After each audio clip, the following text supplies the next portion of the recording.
Ya, silakan Pak Menteri.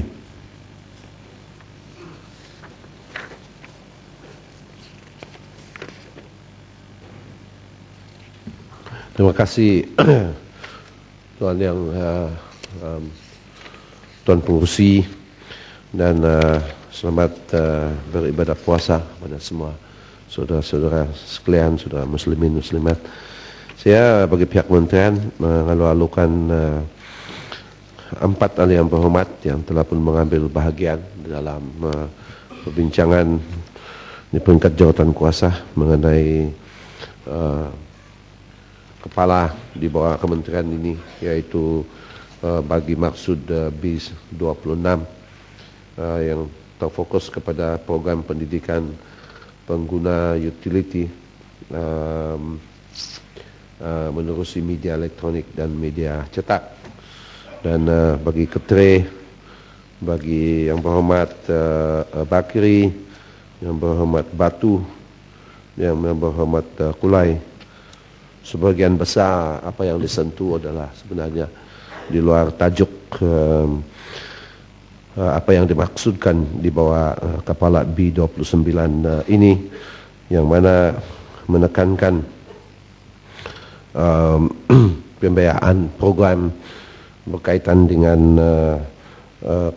program kesedaran dari segi penggunaan air dan juga untuk menghayati pentingnya sumber air ini.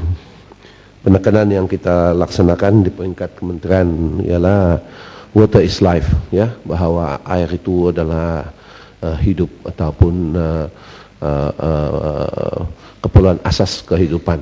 Dan dengan itu pihak masyarakat, pihak rakyat, maupun di peringkat takar umbi ataupun di peringkat industri ataupun di peringkat rumah tangga seharusnya memperakui betapa pentingnya satu memelihara sumber-sumber air ini, dan juga dari segi penggunaan supaya tidak memboros dan menggunakan sumber ini sepenuhnya, ya. Dan kami percaya bahwa satu cara untuk begitu tersebut ialah untuk bagi kita untuk melakukan program di peringkat community, di peringkat sekolah, di peringkat awam, dan dengan itu peranan media amatlah penting sekali. Yang berhormat Ketere telah mengatakan sekedar 3,7 juta nampaknya begitu kecil, dan kami setuju ini sekedar untuk tambahan kepada program sebenarnya bagi tahun awal tahun ini. Dan jika kita nak melancar secara holistik untuk mendedahkan kepada masyarakat kita pada pentingnya kita menjaga sumber air, menghayati penggunaan air, dan seterusnya, maka peruntukan seperti sebelum ini memanglah tidak mencukupi. Untuk makluman ahli-ahli yang berhormat di Dewan yang mulia ini, dari segi domestic consumption per capita per day bagi tahun 2011 dan 2012 misalnya, Malaysia purata penggunaan per day per capita ialah 210 liter. Dan untuk makluman, negeri-negeri seperti Pulau Pinang 285, bagi 2012, negeri Perak 238, Perlis pun 241, Selangor 235, Johor 221. Di tempat-tempat yang boleh dikatakan negeri-negeri yang maju ini, nampaknya begitu tinggi penggunaan. Kelantan 136, negeri Sabah 115 bagi tahun 2012, dan Sarawak 175. Kalau mengikut kadar purata di negara-negara yang maju, ini adalah begitu tinggi sekali. Kalau di Melbourne, Australia, pada masa kemarau dan water rationing, takes place often 30 liter saja diberi untuk setiap orang, 30 botol mineral yang tinggi pada masa water rationing. Dan kita berpendapat bahawa ruang masih besar, luas untuk mengurangkan pemborosan penggunaan air yang mana saya katakan tadi nampaknya daripada dia menurun kalau bandingkan dengan tahun 2011 dia meningkat dari segi purata penggunaan di seluruh negara kita. Jadi ini tujuan program-program ini, dan saya rasa kita perlu dalam pandangan kementerian membuat satu program yang lebih holistik dan untuk memastikan supaya program itu meliputi semua golongan masyarakat serta juga negeri-negeri di seluruh negara. Pada tumpuan yang pertama ini adalah telah digunakan untuk kawasan wilayah persekutuan di Kuala Lumpur, di Putrajaya dan juga di Selangor. Untuk terus fokus kepada perkara Kelantan yang disentuh oleh Yang Berhormat Ketereh yang begitu prihatin sekali kepada perihal di Kelantan ini, untuk makluman ada Yang Berhormat dan Dewan Yang Mulia ini, setakat ini bagi negeri-negeri yang sudah pun migrate pentadbiran air di bawah Akta Industri Pengurusan Air Akta 665, Melaka, Negeri Sembilan, Johor, Perlis, Penang dan Perak telah pun migrate dengan izin ataupun di bawah khusus pentadbiran di bawah akta yang baru. Yang belum lagi ini adalah dalam perjalanan ialah Perlis dan Pahang, Kelantan, Kedah, Terengganu dan Labuan. Okey. Dan yang mana belum lagi sepenuhnya migrate. Dengan itu dia masih lagi di bawah pentadbiran negeri. Dan bagi negeri Kelantan khususnya, perbincangan sedang dijalankan dalam berkaitan dengan banyak perkara, dan untuk Kelantan khususnya jumlah pengguna di situ adalah 208.187 dan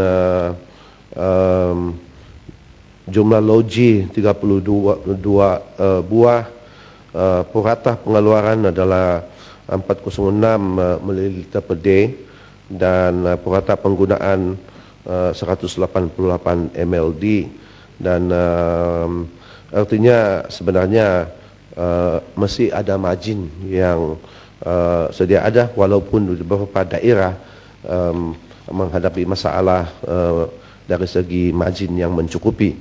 NRW adalah antara yang tertinggi, yaitu non-revenue water dalam figure yang 53.9%. Perkaranya di sini adalah tergendala, tapi kita berharap bahawa kita ini dapat diselesaikan dalam tempo yang terdekat kerana perbincangan dengan Kerajaan Negeri Kelantan sedang berjalan. Namun syarat-syarat yang telah mereka cadangkan itu begitu sukar sekali, tapi saya difahamkan terbaru mereka telah ingin menetapkan satu tarikh untuk perbincangan susulan. Antaranya ialah mereka inginkan supaya hapus kira pinjaman kerajaan persekutuan bagi projek bakalan air luar bandar. Mereka ingin menangguhkan bayaran sewa pajak untuk tempoh antara 3 sehingga 5 tahun, dan inginkan supaya PAB ambil alih pinjaman Maybank yang baru diperolehi oleh KSB sebanyak ringgit Malaysia 40 juta dan pembiayaan secara grant bagi pembangunan sumber air sebanyak ringgit Malaysia 1.2 bilion, ya. So nampaknya malangnya negeri Kelantan ini di bawah pentadbiran golongan pakatan, namun demi kerana keperluan rakyat, pihak kerajaan pusat sedia juga untuk berbincang untuk mencari penyelesaian demi masyarakat kita di Kelantan. Dan mudah-mudahan jika sikap terbuka untuk berbincang secara rasional dan moderate, saya cukup yakin bahawa negeri Kelantan boleh migrate fully under the ACTA. Maka dengan itu perancangan-perancangan yang lebih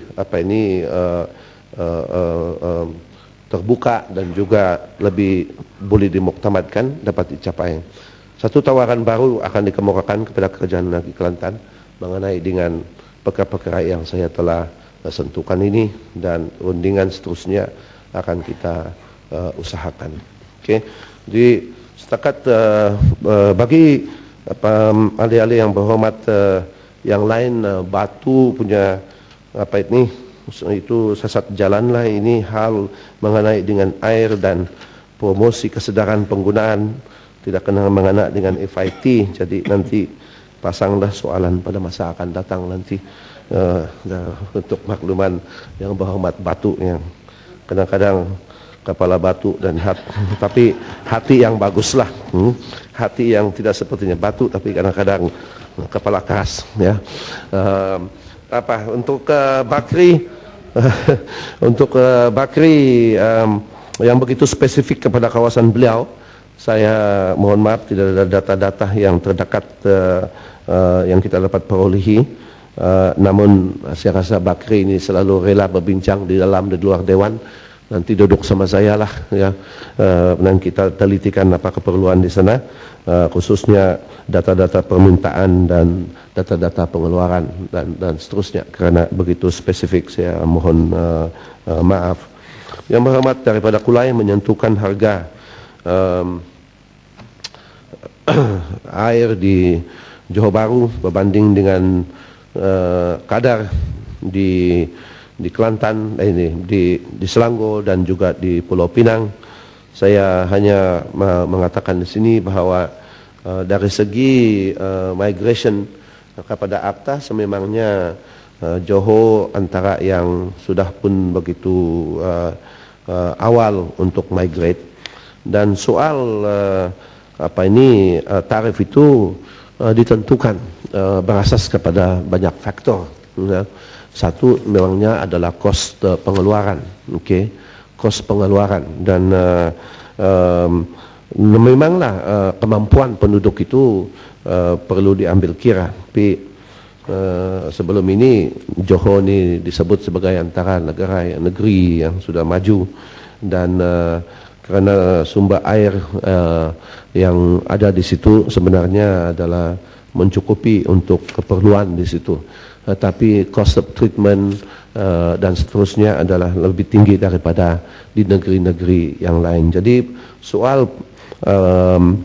kadar ataupun tarif air itu adalah satu perkara yang dibincang bersama dengan pihak SPAN dan kerajaan negeri. Dan jika begitu laporan itu bahawa tarif yang sedia ada itu adalah lebih tinggi ataupun di luar daripada kemampuan, khususnya bagi mereka yang berpendapatan tinggi, pihak SPAN sebenarnya mengawal kadar yang akan yang telah pun ditetapkan atau ditetapkan oleh kerajaan negeri. Jadi saya ambil perhatian kepada itu, tapi saya katakan is pada moment is dengan izin reflective of the cost of production and the ability to pay. Okay, so there is no excess profit seperti apa barangkali yang disalah sangka, kerana semuanya ini dijalankan melalui perundingan, dan SPAN mempunyai kuasa untuk menentukan jika kadar-kadar itu adalah di luar daripada apa yang berasas, ya. Langkawi bangun, ya, Mat. Datuk Langkawi cukup baik. Saya mohon mencelah. Tadi Yang Mohd Menteri ada menyatakan masalah-masalah bekas air di kawasan-kawasan tertentu. Jadi saya ingin menarik perhatian Yang Mohd Menteri bahawa saya mewakili Pulau Langkawi juga mempunyai masalah tentang bekalan air. Baru-baru ini berlaku banjir yang besar di Pulau Langkawi menyebabkan rumah pam 2 tempat tenggelam air, dan akibatnya semua pam-pam ini dimasuki air dan terpaksa dihantar ke Pulau Pinang untuk baiki dan juga dipanaskan. Tak masuk Oh, tak masuk butiran tu yang tak boleh mencelah macam tu. Minta maaf. Orang baru Mencelah makin dah jauh. juga. Tapi boleh saya sambung sikit lagi ya. Jadi saya mohon Datuk Menteri untuk memberi perhatian kepada masalah bekalan air di Langkawi kerana security of water untuk Pulau Langkawi. ya Kulai bangun ya Mat.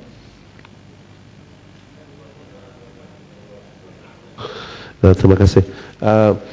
Saya pihak kementerian sedia maklum mengenai 3 pumps yang kena terjun air itu, dan usaha telah dilakukan oleh SPAN untuk mempercepatkan pembaikannya, dan saya rasa dalam tempoh 4 hari itu telah pun selesai. Tapi build up pressure dia akan menggunakan masa yang begitu lama. Tapi dah pulih kembali. Saya difahamkan oleh pegawai pada 3 hari yang lalu ya. Okey, Kulai last. Ya, terima kasih Datuk Pengerusi, terima kasih terima kasih Menteri. Soalan tambahan saya nak minta sedikit penjelasan. Saya rasa kalau tarif air itu seimbang dengan cost production, saya rasa itu cukup adil. Tetapi masalah di sini, negeri Johor kita menjual air ke Singapura. Sepatutnya kita bolehlah dapat keuntungan daripada penjualan air ke Singapura. Dan bukan itu sahaja. Kalau saya tak silap, negeri Johor kita juga ekspor air ke negeri Melaka. Tetapi tarif air di negeri Melaka adalah lebih rendah daripada tarif air di negeri Johor. Jadi itu sebab yang saya tak faham. Saya rasa tadi Menteri sudah sebut sumber air mencukupi, tak ada masalah. Jadi apa sebab itu cost productionnya di negeri Johor adalah lebih jauh tinggi kalau berbanding dengan negeri Selangor dan dengan Pulau Pinang. Dan buat apa kalau negeri Johor kita mampulah jual air ke negeri Johor, ke Singapura, ke negeri Melaka, kita sepatutlah buat dapat keuntungan daripada penjualan itu. Dan sepatutlah orang di negeri Johor bolehlah menikmati air dengan satu tarif yang lebih rendah. Jadi mintalah penjelasan daripada Menteri. Terima kasih. Yang berhormat Kulai, saya telah pun sentuhkan tadi bahawa dari segi pengurusan air bagi negeri-negeri yang telah migrate di bawah akta kita, dia ditentukan, harga itu ditentukan di peringkat negeri, dan hanya SPAN mengawasi supaya rates itu, tarif itu adalah munasabah dari segi tingginya. Namun pihak kementerian juga berpendapat bahawa perlu satu penetapan harga yang boleh dikatakan kali lebih telus dan lebih terbuka, dan sememangnya cost production itu berbeza dari negeri ke negeri. Antara kenapa di Johor tanahnya di sini lebih mahal dan seterusnya, dan jika ada pembukaan loji yang baru, sememangnya cost lebih tinggi kerana you are almost declared as a developed state, dan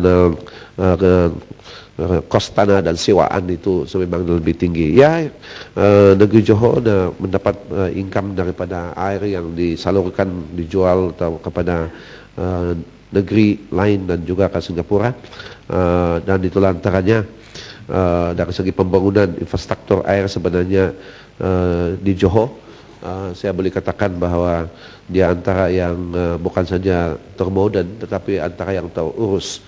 But these things are not free, you see, dengan izin, and that's why the tarif. Kita akan review sesuai dengan negeri-negeri yang telah migrate, kerana sebahagian daripada mereka yang migrate itu masih lagi juga ada utang-utang kepada kerajaan pusat dan seterusnya. Saya rasa Tuan Pengerusi sekedar begitu ulasan saya kepada mereka. Terima kasih kepada semua ahli-ahli yang berhormat yang menyentuh perihal Kedah, khususnya mengenai dengan perihal air. Sekian, terima kasih.